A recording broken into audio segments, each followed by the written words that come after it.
ዓመት በዓል በመጣ ቁጥር እልል ያልኩ አማኝ ነኝ። ጥምቀትንማ ከልደቴ በላይ ነው ማከብረው። ጎረምሳ ሳለሁ እኔና ይሁኔ በላይ አብረን ጥምቀት እንሄድና የጊዮርጊስን ታቦት እናጅባለን። ከዚያ የሎሚ ውርወራ ክፍለ ጊዜ ይቀጥላል። ሎሚ ውርወራን የፈለሰፈው ኢትዮጵያዊ ደብተራ ግን ምንኛ ድንቅ ሰው ነው።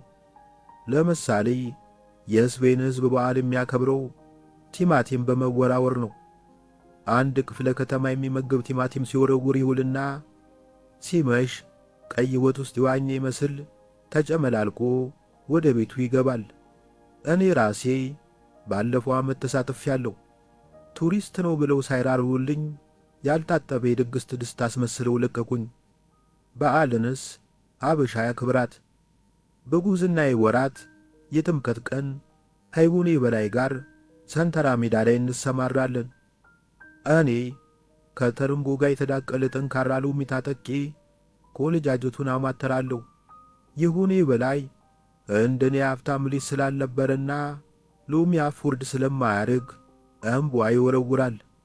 ከዚያ ወርውሬ መታሁት ጥላሽን በእምቧይ ብሎ ያንጎራጉራል። ጥላዋን ከመታኸው እንደ ጥላ ስትከተል ትኖራለች የሚል ፈሊጥ ነበረው። ሎሚ የሚወረውርላቸው ሴቶች በአብዛኛቸው ይሽኮረመማሉ። ትዳር እንኳን ባይሆን ፈገግታቸውን ይለግሱኛል። አንደኛዋ ግን ሎሚ ስወረውርላት ዓላማ አለኛለችና በእግሯ መልሳ ብትለጋው ግንባሬ ላይ ግልግል አናናስ የሚያክልት ይበቀለ። ቅድም ይሄንን እያስታወስኩ 22 ማዞሪያ ላይ ቆሜ አላፊ አግዳሚውን እመለከታለሁ። የለበስኩት ቲሸርት ከፊት ለፊቱ የፋሲል ግንብ ተስሎበታል። ከኋላው ደግሞ የመጥምቁ ዮሐንስን ምስል ይዟል። ዘናጭ ሴቶች በፊቴ እያለፉ ነው። ከሴቶቹ ጋር ማውራት ያምረኛል፣ ግን ደግሞ እንዴት እንደመጀመር ግራ ይገባኛል። አንዲቱ አጠገቤ ስትደርስ ይቅርታ ብዬ ጀመርኩ። ምንም አይደል ብላኝ መንገዷን ቀጠለች። ቀጣይዋ ከፊት ብቅ ስትል እናት ስላት አገር አለችኝ። ምን አይነቱን ከይሴ ትውልድ ነው ፈቶ የለቀቀብን ብዬ ተስፋ ቆርጬ በማየት ብቻ ተወሰንኩ። ሦስተኛይቱ በአጠገቤ ስታልፍ ዙር ብላ ፈገግ ያለችልኝ መሰለኝ። እንኳ ያደረሰሽ አልኳት። የጆባ መሰከር ነኝ አለችኝ። የሁለተኛ ደረጃ ተማሪ ያለን እኔና ጓደኞቼ ለደብረ ማርቆስ ነዋሪዎች ተውኔት እናሳይ ነበር። አንድ ጊዜ ለንጉሥ ተክለ ሃይማኖት ትምህርት ቤት ማኅበረሰብ 1 ሰዓት ቲያትር እናሳያለን ብለን ሽልንግ እያስከፈልን አስገባን። እስካሁን ግልጽ ባልሆነልኝ ነገር ምክንያት በልምምድ ላይ 1 ሰዓት የሚፈጀው ተውኔት በዋናው ቀን በ50 ደቂቃ ውስጥ አለቀብን። ከዚያ ከመጋረጃ ጀርባ ፈገፈግን። ካሁን ተመልካቹ አዳራሹን ለቀውታል ብለን ስንጠብቅ ንቅንቅ የሚል የለም። ተመልካቹ በየወንበሩ ላይ ተሰፍቶ በባለ 16 ሉክ ደፍተር አንገቱ ላይ ያራገበ ቀጣዩን ትዕይንት በመጠበቅ ላይ ነው። ቢጨንቀኝ ወደ መድረክ ተመለስኩና ለዛሬ ያዘጋጀነው ውጥር ምጥን ያለ ተውኔት ይሄንን ይመስላል፣ በሚቀጥለው እስክንገናኝ ብዬ ሳልጨርስ ተመልካቹ በተቃውሞ ተንጫጫ። 1 ሰዓት አልሞላም እኮ ዝርፊያኑ እንደያዛችሁት አለን ከፊት ለፊት የተቀመጠው ጎረምሳ። በተረፈው ደቂቃ እኔ ዘፈን እጫወትላችኋለሁ አልኩና ማንጎራጎር ስጀምር ሕዝቡ አስለቃሽ ጭስ የተተኮሰበት ይመስል እየተንጋጋ ከአዳራሹ መውጣት ጀመረ። ከዛ ጊዜ ጀምሮ መክሊቴ ምን እንደሆነ ጠንቅቄ አውቄ አርፌ መኖር ጀመርኩ። አሁን የአዳራሽ ዘመን በአደባባይ ዘመን ተዘክቷል። የስማርት ስልክ ጊዜ መጥቷል። በዓለም ላይ ስጦታ ያላቸው ሰዎች ጥቂት ቢሆኑም ካሜራ ያላቸው ግን ብዙ ናቸው። ባለስልኮች ችሎታቸውንም አለመቻላቸውንም እየቀረጹ ይልኩታል። ቅያሱና ጎዳናው በቀረጻ አብዷል። እኛ የዩኒቨርሲቲ እስክንገባ ድረስ የፍቅር ጭብጥ ያለው ድራማም ሆነ ግጥም አናውቅም ነበር። ከሞላ ጎደል የምናቀርበው ተውኔት ጭብጥ ይህንን ይመስላል። የሆነ ልጅ መማሪያ ክፍል ውስጥ ይረብሻል። መምህሩም ወላጅ አምጣ ይለዋል። ልጁም ወደ ሰፈሩ ይመለስና መንገድ ዳር ተጎልተው አላፊ አግዳሚውን ሲመክሩ የሚውሉትን አዛውንት አባቴ ናቸው ብሏቸው ይዞ ይሄዳል። መጨረሻ አባቱ አለመሆናቸው ሲባነን ተውኔቱ ይጠናቀቃል። ተመልካቹም በጭብጨባና በፉጨት እርካታውን ይገልጻል። በአንጻሩ የዘመኑ ብላቴናዎች የቲክታክ ጭውውት ሲሰሩ ስለ ፍቅር፣ ስለ ጠበሳና ስለ ቂጥ ጠፍጣፋ ነው። ደሞ ስለ ከረመ ፍቅር ያን ያለ የሚፈላሰፉት ገና በቂምነታቸው ከየት ተገልጦላቸው ነው? አዛውንቱ ይጠይቃል። በሸራተን ግርጌ አንድ የጸዳች በመብራትና በልምላሜ ያጌጠች መንገድ አለች። በዚያ ካለፍክ ጭውውት እየሰሩ በሚቀራረሱ ወጣቶች ካሜራ ውስጥ ሳትፈልግ ተደባልቀ መግባት አይቀርልህም። እዚህ ላይ የአንድ ጓደኛችን ገጠመኝ ትዝ አለኝ። የሆነ ጊዜ ላይ የፊልም ኢንዱስትሪው እያበበ በነበረበት ግን እንደ ዛሬ ቪዲዮ ኮል ምናምን ባልነበረበት ዘመን የፊልም ባለሙያዎች በየቦታው ካሜራ ተክለው ተፍ ተፍ ይሉ ነበር። ይሄ ጓደኛዬ እግር ጥሎት ፊልም ሲቀርቱ ከደረሰ ከተዋናዩ ጀርባ ራቅ ብሎ ይቆምና ካሜራ ውስጥ ይገባል። አንድ ቀን ውጭ የሚኖሩ ወንድሞቹ ደውለውለት 3 ፊልሞች ላይ ከዋና ቆመ አየነ፣ ይሄ ነገር በአጋጣሚ ነው ሲሉ ጠየቁት። አይ በአጋጣሚ አይደለም አለ ጀለስ፣ ባላችሁበት ዳና መሆኔን እንድታውቁት ብዬ ነው። በቀደም ጀርመን ኑበን ከተማ ውስጥ አንድ ሰውዬ አገኘው። ሰውየው የቆዩ ናቸው።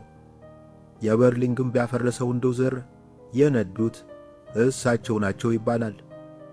አዲስ አበባ እንዴት ናት አሉኝ። አዲስ አበባ እየታደሰች ነው፣ ከተማይቱ ሸብረቅ ደመቅ ብላለች አልኳቸው። ትንሽ ተካከዙና እንዲህ አሉኝ። በቀድሞ የኢትዮጵያ ባህል አዲስ ነገር ጨርሶ ማስወገድ ኃጢአት ነው። ለምሳሌ የሊጥ ጸጉር ሲላጭ ትንሽ ጸጉር ማስቀረት ግዴታ ነው፣ ቆንጮ ይባላል። ምግብ ስትበላ ጨርሳ አትበላም። ማዕዱ ላይ የእንጀራ ቁራሽ ማስቀረት ይኖርብሃል። መሶብ ጠባቂ ይባላል፣ ወይም የቆላይ ደርሻ ይባላል። አዝመራ ስትሰበስብ ሙጥጥ አርጎ መሰብሰብ ነውር ነው። ድውሽ ለቅሞ እንዲበሉት የምትተወው ርዝራዥ እህል መተው አለብህ። ከአርሚያ እንለዋለን። በጦርነት ወቅት ኃይል እንኳን ቢኖርህ ጠላትህን ሙሉ በሙሉ መፍጀት የለብህም። ለወሬ ነጋሪ ማስቀረት አለብህ።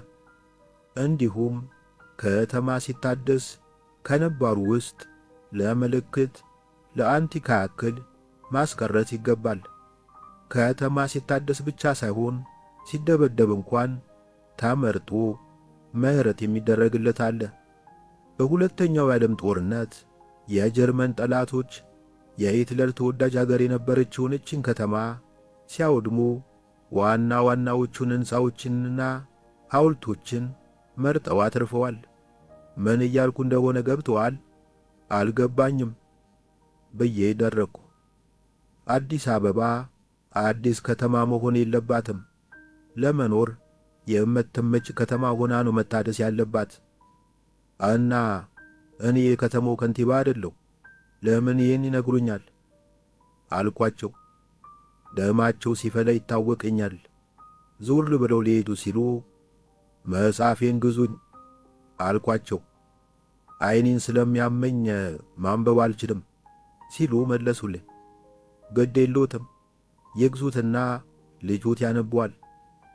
ልጄ ሞቷል፣ ነፍስ ይማር አፈሩን ገለባ ያደርግለት ያም ሆኖ ግን ይግዙኝ። ባልቻው በቃም ላግዙኝ። አጨብጭቀኝ። ጋይዞ ፓርቲ ይግዛ። የመኖሪያ ግቢያችንን የከበቡ አማላይ ዛፎች ነበሩ። ዕድሜያቸው ከ10 ዓመት አያንስም። በበጋው መግቢያ ላይ የወይን ጠጅ ቀለም ባለው አበባ መንደሩን ያስጌጡታል። ከፀሐይ ኩርኩም ከነፋስ ጥፊ ሲከልሉን ቆይተዋል። ባለፈው ከቤት ወጥቼ ሳይ ሁሉ ነገር ገላጣ ሆነብኝ። የሆነ ግብረ ኃይል ዛፎቹን ቆምጦ ከመሯቸዋል።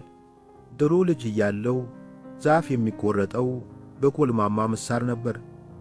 ያኔ ገልመጥ ብለ ሰው በአካባቢው መኖር አለመኖሩን አጣርተ በአንዱ ባህር ዛፍ ግንድ ላይ 1-2 ስለት እንዳሳረፍክበት የመንደሩ ደን ጠባቂ ከምትቆርጦ ዛፍ ላይ አንሸራቶ ጥሎ በቁጥጥር ስር ያውላል። ቁስለኛው ዛፍ በጥቂት ሳምንት አቆጥቁጦና አገግሞ ኑሮን ይቀጥላል። አንተም ዘብጥያ ትማቅቃለህ። መሳሪህን ግብርና ሚኒስቴር ይወርሰዋል። አሁን የሰፈራችንን ዛፍ የቆረጠው ወዛደር የጨበጠው መሳሪያ አይደለም። ተብታቦ ቢሊየነር ኤለን መስክ ታጥቆት ሲንጎራደድ ያየሁትን የኤሌክትሪክ መጋዝ ነው። መጋዙ ለአመል ያህል ለካ ሲያደርገው ግዙፉ ዛፍ እንደ ሰንበሌጥ ክንተስ ብሎ ይወርቃል። በሰፈራችን የሚኖረውን የግብረ ኃይሉን አባል ዛፎቹ ለምን እንደተቆረጡ ጠየቅኩት። የዘንድሮ ዛፍ ባሪያ በሽታ ያለበት ይመስላል። ትንሽ ንፋስ ሽው ሲልበት ዘንበሎ ፍምግል ይላል። አወዳደቁም የአትፍቶ ጠፊ ነው። በየጊዜው በሚወልቁ ዛፎቹ ምክንያት የኤሌክትሪክ እየተቋረጠ በመሆኑ ሳንፈልግ የወሰንነው ውሳኔ ነው። ያለ መሰዋት የሚመጣ የኑሮ መሻሻል የለም የሚል ምላሽ ሰጠኝ። እኔም ወዲያው ቀበል አድርጌ እንዲህ አልኩት፣ እንዲያ ከሆነ የኮረንቲ ምሰሶዎችን ከዛፎች ራቅ አድርጎ መትከል አይሻልም? በሰለጠኑ አገሮች እኮ ነባር ዛፎችን ላለመጨፍጨፍ ሲሉ የልማቱ ዕቅዳቸውን ሳይቀር ይከልሳሉ አልኩት። የግብረ ኃይሉ አባል ትዕግስቱን ጨረሰ። ሲጀመር ሁሉን ነገር ለባለሙያ መታ ያስፈልጋል። የኤሌክትሪክ ምሰሶ የት ላይ መትከል የት ላይ መንቀል እንዳለብን ምናውቀው እኛ ነን።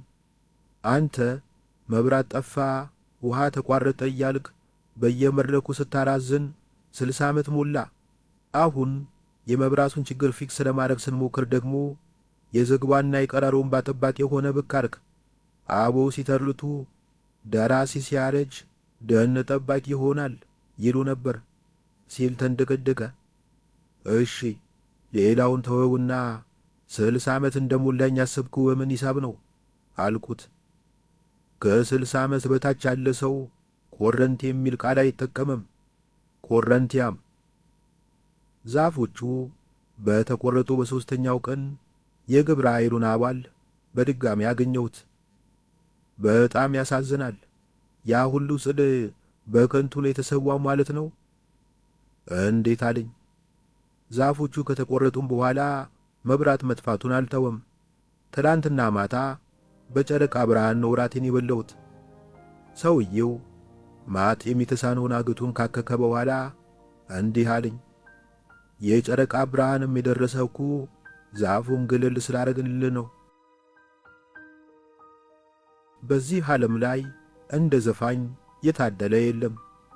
አንድ ነጠላ ዜማ ሰርተ ድርብርብ ሕይወት ትኖራለህ። ስቴዲየም ሙሉ ታዳሚ ታስጨፍራለህ። ታዋቂ ዘፋኞች በአንድ የመድረክ ሥራ የሚያገኙት ገንዘብ የኢትዮጵያን ሕዝብ ዓመታዊ በጀት ያክላል ቢባል ማጋነን ይሆናል። ዘፋኝ መንግሥተ ሰማያት አይገባም የሚባለው አለመርዳት መስሎሃል? ዘፋኞች የመንግሥተ ሰማያት ድርሻቸውን እዚሁ ምድር ላይ ጨርሰዋል። ሁለቴ መንግሥተ ሰማያት የለም። የብላይ ለገጣሚ እውነተኛ ሰማዕታት ማለት እኛ ነን። እልም ባለ ወበክ ተስካርፍ የምንለብሰው ወደል አይደለም፣ ሆድ ቢብሰን ለመታለቅ እንዲያመቸል ነው። ይህ በእንዲህ ያለ ባለፈው ግሪንላንድ የሚባል አህጉር ውስጥ የሚኖር አንድ ዲያስፖራ የግጥም ምሽት እንዳዘጋጅ ጋበዘኝ። የፕሌን ትኬት ታሰናዱልኛላችሁ? በጀት የለንም። አንድ ፈራሽ የሚነፋ ጀልባና የሚያሻግሩ ሰዎች አዘጋጅተንልሃል ሲለኝ ሙያዬን ጠላሁት። ባለፈው ደግሞ አላስካ የተባለ ጠቅላይ ግዛት ሄድኩ። አላስካ ማለት ሩሲያዎች ብርድ ያስመታናል ብለው ለአሜሪካኖች የሸጡላቸው የአገር መስኮት ነው።